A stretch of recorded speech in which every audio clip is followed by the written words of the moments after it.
മധ്യപ്രദേശിലെ ക്രിസ്ത്യൻ പള്ളികളിൽ കടന്നുകയറി തീവ്ര ഹിന്ദുത്വവാദികൾ കാവിക്കൊടി സ്ഥാപിച്ചു. 4 പള്ളികൾക്ക് മുകളിലെ കുരിശിലാണ് കാവിക്കൊടി കെട്ടിയത്. സംഭവത്തിൽ വിമർശനവുമായി കോൺഗ്രസ് നേതാവ് ദിഗ്വിജയ് സിംഗ് രംഗത്തെത്തി. വിവരങ്ങളുമായി ജിൽബി ചേരുകയാണ്. ജിൽബി, അയോധ്യയിൽ പ്രാണപ്രതിഷ്ഠ കഴിഞ്ഞിരിക്കുന്നു. തൊട്ടുപുറകെ സംഘപരിവാർ വലിയ ആക്രമണങ്ങൾക്ക് കോപ്പുകൂട്ടുന്ന വിധത്തിലുള്ള വാർത്തകളാണ് പുറത്തുവരുന്നത്. ഏറ്റവും ഒടുവിലെത്തിയിരിക്കുന്ന മധ്യപ്രദേശിലെ വിവരങ്ങൾ എന്തെല്ലാം? നീലിമ സൂചിപ്പിച്ചതുപോലെ തന്നെ അയോധ്യയിലെ പ്രാണപ്രതിഷ്ഠ ചടങ്ങുകളൊക്കെ പൂർത്തിയാക്കി. സർക്കാരിൻ്റെ ഒരു പരിപാടിയായിട്ട് തന്നെ അവിടുത്തെ പ്രാണപ്രതിഷ്ഠ ചടങ്ങുകൾ നടന്നിരിക്കുകയാണ്. ഇത്തരത്തിൽ കഴിഞ്ഞ കുറച്ച് ദിവസങ്ങളായിട്ട് ഈ പ്രാണപ്രതിഷ്ഠയ്ക്കായിട്ടുള്ള ചടങ്ങുകളൊക്കെ നടക്കുകയാണ്. ഉത്തരേന്ത്യയിലാകെ ഈ പ്രാണപ്രതിഷ്ഠയുമായി ബന്ധപ്പെട്ടുള്ള കാവിക്കൊടി, അതായത് രാമന്റെ ചിത്രമുള്ള കാവിക്കൊടി വ്യാപകമായിട്ട് സ്ഥാപിക്കുന്നുമുണ്ടായിരുന്നു. ഇന്നലെ മധ്യപ്രദേശിലെ ജംബുവ ജില്ലയിലാണ് ഉച്ചതിരിഞ്ഞ് ഈ സംഭവം നടക്കുന്നത്. അതായത് മധ്യപ്രദേശിലെ 4 പള്ളികളിലാണ് തീവ്ര ഹിന്ദുത്വവാദികൾ അതിക്രമിച്ചു കയറി പള്ളിയുടെ മുകളിലെ കുരിശിൽ ഈ കാവിക്കൊടി കെട്ടിയത്. അതായത് 4 പള്ളികൾ ദാംതല്ലെ, ദംനിനാഥ്, ഉബേറാവ് എന്നിവിടങ്ങളിലെ ശാലോം പള്ളിയിലും മാതാ സുലയിലെ CSI പള്ളിയിലുമാണ് ഇത്തരത്തിൽ കാവിക്കൊടി കെട്ടിയത്.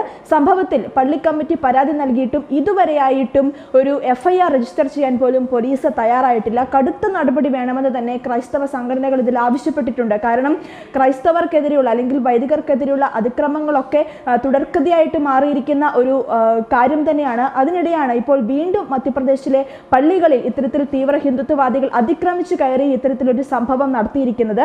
നേരത്തെ തന്നെ സുപ്രീം കോടതി അടക്കം ഈ വിഷയത്തിൽ ഇടപെട്ടുകൊണ്ട് ഇത്തരത്തിൽ ക്രൈസ്തവർക്ക് നേരെ ഉണ്ടാകുന്ന അതിക്രമങ്ങളെ കുറിച്ച് സംസ്ഥാനങ്ങളുടെ റിപ്പോർട്ട് നേടുന്ന സാഹചര്യമൊക്കെ ഉണ്ടായിരുന്നു. ഇതിന് പിന്നാലെയാണ് ഈ സംഭവം. എന്തായാലും സംഭവത്തിൽ ഇപ്പോൾ കോൺഗ്രസ് നേതാവ് ദിഗ്വിജയ് സിംഗ് അടക്കം ഇപ്പോൾ ഇതിൽ വിമർശനവുമായിട്ട് രംഗത്തെത്തിയിട്ടുണ്ട്. അതായത് എക്സിലാണ് അദ്ദേഹം ഈ വിമർശനവും അല്ലെങ്കിൽ പരാതി കുറിച്ചിരിക്കുന്നത്. എന്തുകൊണ്ട് നിയമവിരുദ്ധമായ പ്രവൃത്തി ചെയ്യുന്നവരെ അറസ്റ്റ് ചെയ്യാൻ പോലീസ് തയ്യാറാവുന്നില്ല എന്ന് രൂക്ഷമായി വിമർശിച്ചുകൊണ്ട് പ്രധാനമന്ത്രിയെയും അമിത്ഷായെയും അടക്കം ടാഗ് ചെയ്തുകൊണ്ടാണ് ഇത്തരത്തിൽ ദിഗ്വിജയ് സിംഗ് ഇപ്പോൾ എക്സിൽ ഈ വിവരം കുറിച്ചിരിക്കുന്നത്. എന്തായാലും ക്രൈസ്തവർക്കെതിരായ സംഭവങ്ങൾ തുടർക്കഥയാവുന്നു എന്നതിൻ്റെ ഏറ്റവും ഒടുവിലത്തെ ഉദാഹരണമാണ് ഇപ്പോൾ മധ്യപ്രദേശിൽ നിന്നും പുറത്തു വരുന്നത്.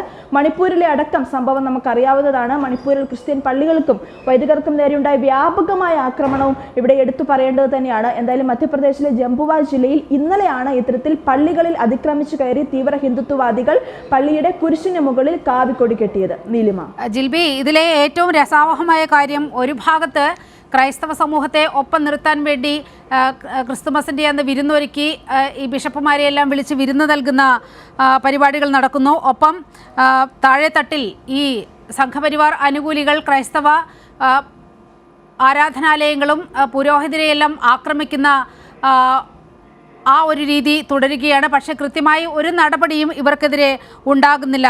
ഈ ഇരട്ടത്താപ്പ് ഈ വിഭാഗത്തിന് വളരെ കൃത്യമായി ബോധ്യപ്പെടുന്ന സംഭവങ്ങളല്ലേ പുറത്തു വരുന്നത്? നിലിമ, അതായത് തെരഞ്ഞെടുപ്പ് അടുക്കും തോറും ഈ ക്രൈസ്തവരെ പോലും അടുപ്പിക്കാനുള്ള ഒരു നീക്കവുമായിട്ട് അല്ലെങ്കിൽ ക്രൈസ്തവ വിഭാഗത്തിൽ നിന്നും വോട്ടുകൾ നേടാനുള്ള ഒരു നീക്കം മാത്രമാണ് BJPയും അതുപോലെ തന്നെ സംഘപരിവാരം നടത്തേണ്ടതെന്ന് പറഞ്ഞുകൊണ്ടിരിക്കുന്നു. ഇപ്പോൾ നീലിമ സൂചിപ്പിച്ചതുപോലെ തന്നെ അതായത് ക്രിസ്മസിന് അടക്കം പള്ളികളിൽ അടക്കം എത്തി പ്രധാനമന്ത്രി അതുപോലെ തന്നെ മറ്റ് നേതാക്കളൊക്കെ BJP നേതാക്കളൊക്കെ ബിഷപ്പുമാരെ അടക്കം കാണുന്നു, വിരുന്നുകൾ നടത്തുന്നു. അത്തരത്തിൽ ക്രൈസ്തവരോടൊപ്പം നിൽക്കുന്നു BJP എന്ന് കാണിക്കാൻ വേണ്ടിയുള്ള ശ്രമങ്ങൾ നടത്തുന്നു. കാരണം തെരഞ്ഞെടുപ്പിൽ പാർട്ടിക്ക് സീറ്റുകൾ കിട്ടാൻ വേണ്ടി അല്ലെങ്കിൽ വോട്ടുകൾ നേടാൻ വേണ്ടിയുള്ള തന്ത്രങ്ങൾ മാത്രമാക്കി BJP ഇതിനെ മാറ്റുമ്പോൾ മറ്റൊരു സ്ഥലത്ത് അല്ലെങ്കിൽ മറ്റൊരു വശം എന്ന് പറയുന്നത് BJP അല്ലെങ്കിൽ സംഘപരിവാർ അനുകൂലികൾ ഇത്തരത്തിൽ ക്രൈസ്തവരെ ആക്രമിക്കുന്നു അല്ലെങ്കിൽ ക്രൈസ്തവ ദേവാലയങ്ങളും അതുപോലെ തന്നെ വൈദികർക്കെതിരെയും വലിയ രീതിയിലുള്ള ആക്രമണം തന്നെ അഴിച്ചുവിടുന്നു. പക്ഷേ അത് ചോദ്യം ചെയ്യാനോ അതിൽ എന്തെങ്കിലും നടപടിയെടുക്കാനോ പോലീസോ സർക്കാർ അധികൃതരോ തയ്യാറാവുന്നില്ല എന്നുള്ളതാണ് യാഥാർത്ഥ്യം.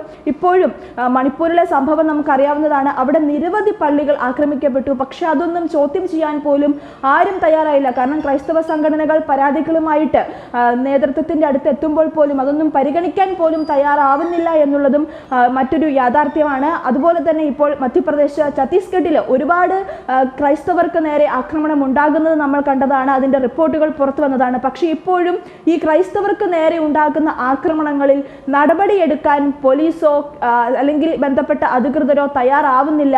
ഇപ്പോൾ ഈ മധ്യപ്രദേശിലെ സംഭവം പോലും ക്രൈസ്തവ സംഘടനകൾ വലിയ രീതിയിൽ അതിനെതിരെ പ്രതിഷേധവുമായി രംഗത്തെത്തിയിട്ടുണ്ട്.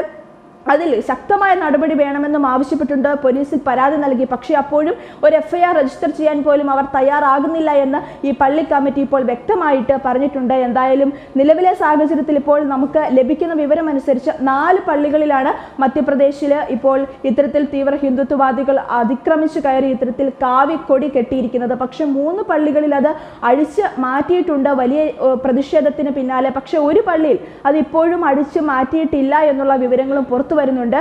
അത്തരത്തിൽ ഒരു തീവ്ര ഹിന്ദുത്വ നിലപാട് ശക്തമാക്കിക്കൊണ്ട് മുമ്പോട്ട് പോകുന്ന BJPയുടെയും സംഘപരിവാറിന്റെയും ആ നിലപാട് അല്ലെങ്കിൽ അവരുടെ പ്രവർത്തികളാണ് ഇതിലൂടെ എല്ലാം നമുക്കിപ്പോൾ വ്യക്തമാകുന്നത്. അതിന്റെ ഏറ്റവും ഒരു ഒടുവിലത്തെ ഉദാഹരണം തന്നെയാണ് ഇപ്പോൾ മധ്യപ്രദേശിലെ ഈ പള്ളിയിൽ നടന്നതെന്നും പറയേണ്ടിയിരിക്കുന്നു. നീലിമ, മധ്യപ്രദേശിലെ ക്രിസ്ത്യൻ പള്ളികളിൽ കടന്നുകയറി തീവ്ര ഹിന്ദുത്വവാദികൾ കാവിക്കൊടി സ്ഥാപിച്ചിരിക്കുന്നു. 4 പള്ളികൾക്ക് മുകളിലെ കുരിശിലാണ് കാവിക്കൊടി കെട്ടിയത്. സമഗ്ര വിവരങ്ങളാണ് ജിൽബി പങ്കുവച്ചത്.